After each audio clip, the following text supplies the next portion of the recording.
Mm. Mm.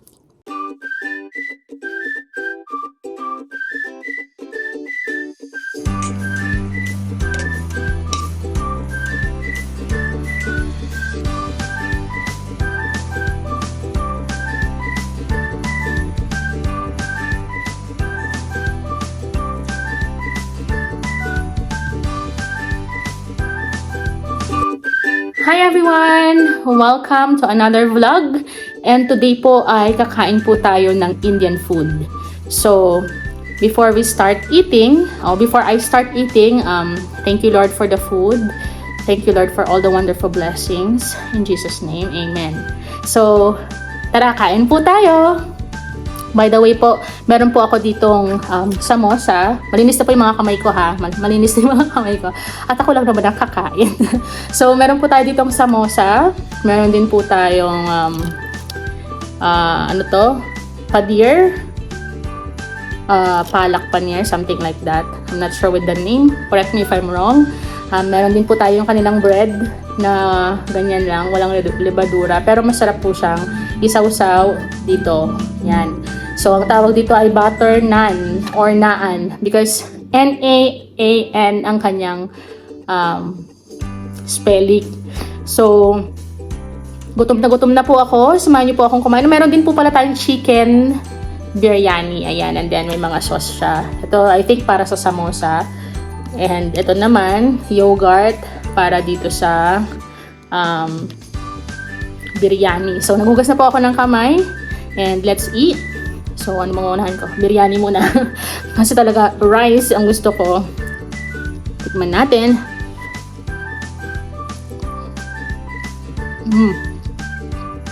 Masarap. So, maanghang siya. Maanghang. Pero tolerable naman. Tapos may mga sibu-sibuyas siyang ganyan, mga fried onion. So, masarap din po yung goat na biryani nila. Pero ngayon, chicken naman para may iba. Ayan, yan.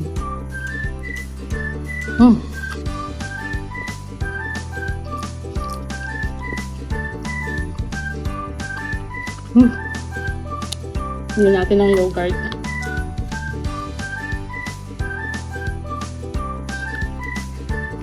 Alright. So,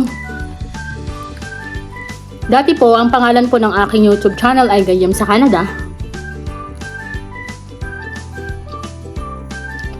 Pero naisip ko yan, dahil lagi naman akong kumakain at favorite kong kumain. Kita naman po sa mga pisngi ko.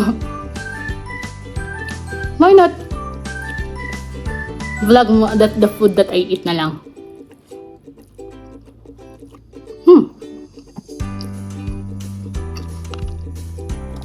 Nung una po, ayaw ko ng Indian food. To be honest, ayaw ko talaga siya. Ayaw ko yung amoy, ayaw ko yung lasa. Basta ayaw ko siya. Paano ko siya nagustuhan? Nagsimula po ito nung magtrabaho ako sa isang daycare facility as a child development supervisor na ang owner ay Indian. Siyempre, kung Indian ang owner mo, halos lahat ng kanyang mga workers doon, mga staff ay Indian din.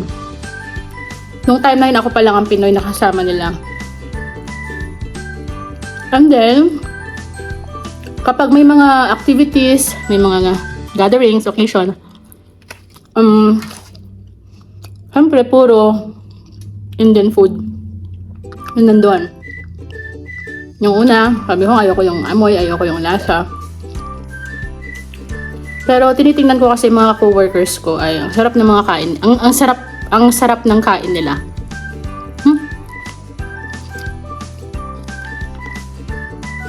Sinubukan ko ulit hanggang sa Na-used ako hanggang sa gusto ko na siya. Favorite ko na siya. So, ang lasa po nitong biryani ay at yung kanin nila ay pahaba. Pahaba na long grain. Long grain po. Ito may chicken. Nagkakamay po ako kasi ganito naman nila kinakain. Nagkakamay din naman sila. And malinis naman yung aking kamay. And ako lang naman ang kakain. Dito po sa Canada, maraming mga pagkain. So, 11 years na po ako dito with my family. And dito sa Canada, maraming iba't ibang lahi.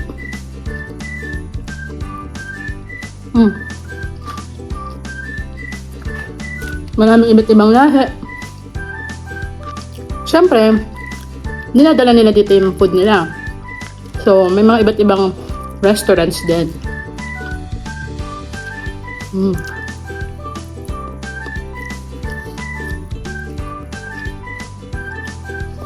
So, ito po, in-order ko sa Punjab platter. So, masarap po. Masarap ang kanilang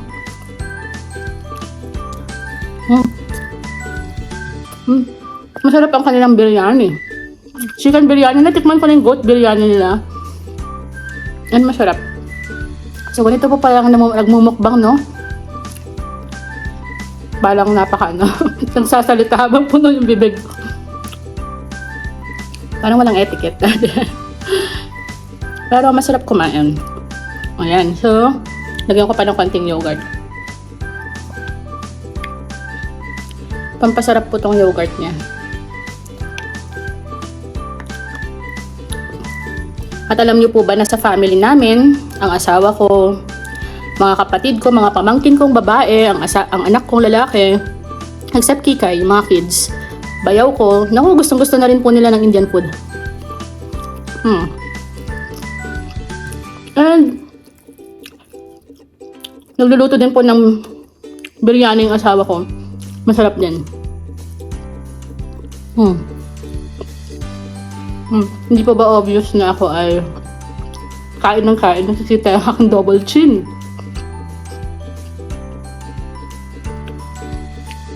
Masarap talaga ng biryani.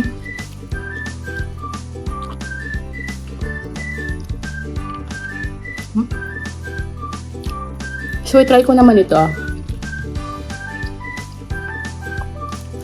Sausaw ko siya dito. Ayan. Ganyan po siya kanakain. Tingnan natin.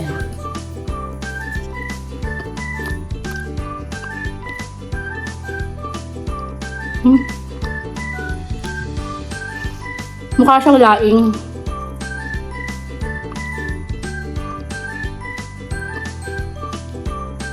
May konting lasang laing. Pero, lang, as in mababaw. Hindi gaanong malakas yung kanyang parang blank lang siya. Na may konting lasa lang. And then, meron silang cheese. May cheese yan. Masarap siya. So, ito, may cheese.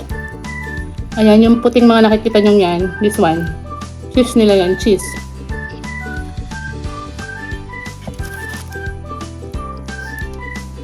Ayan yung cheese nila. Hindi katulad yung cheese natin. Na, bang lasa ng cheese natin masyadong parang blank lang. Parang tofu. So, yun na nga. Nag-alarm yung aking phone. Medyo natigil ang ating video.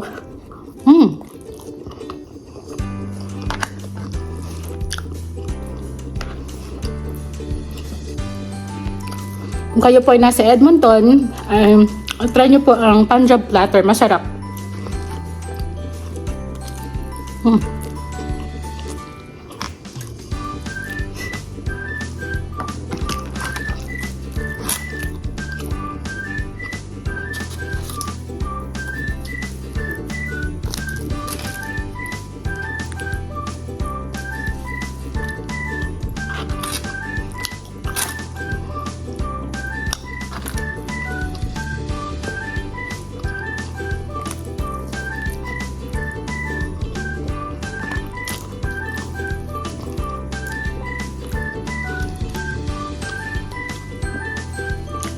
Mm.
Mm.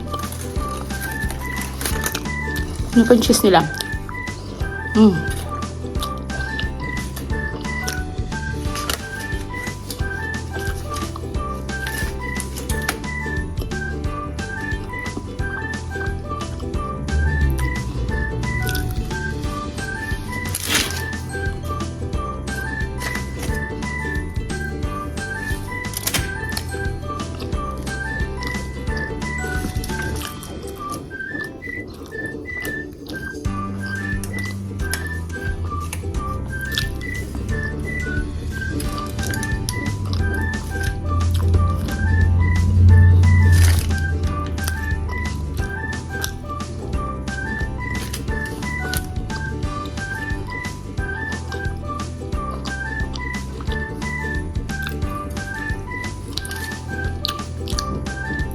So, ito naman yung samosa. Parang empanada sa atin. Empanada version naman nila. O, version ng empanada natin.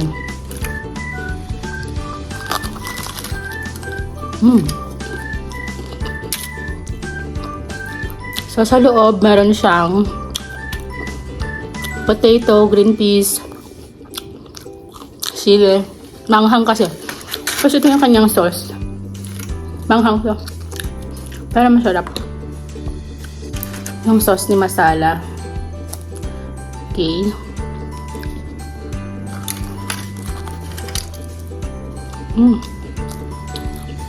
Most din ang pagkain nila maanghang. Pero may mga level naman ng anghang yan. Kung ayaw mo ng sobrang anghang, yung ng mild lang.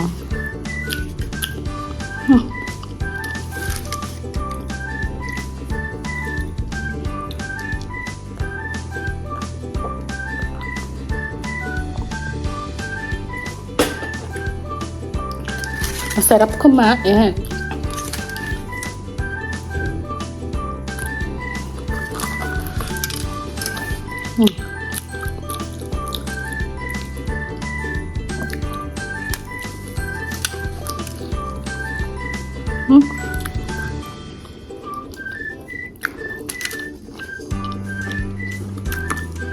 Naalala ko si mami ko. Ang anghang. Dahil parang sili sa loob.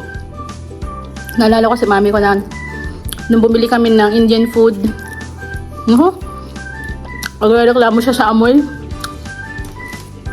Hanggang sa nagustuhan na rin niya. Kasi nga gaya na sabi ko sa inyo, halos lahat kami sa family namin gusto na ng Indian food. Kasi yung pinsan ko, si Ate Chinchin, nag-work din siya sa daycare na owned by Indian din. Ganun din yung kapatid kong bunso. Hanggang sa natutunan na rin namin kainin yung pagkain nila.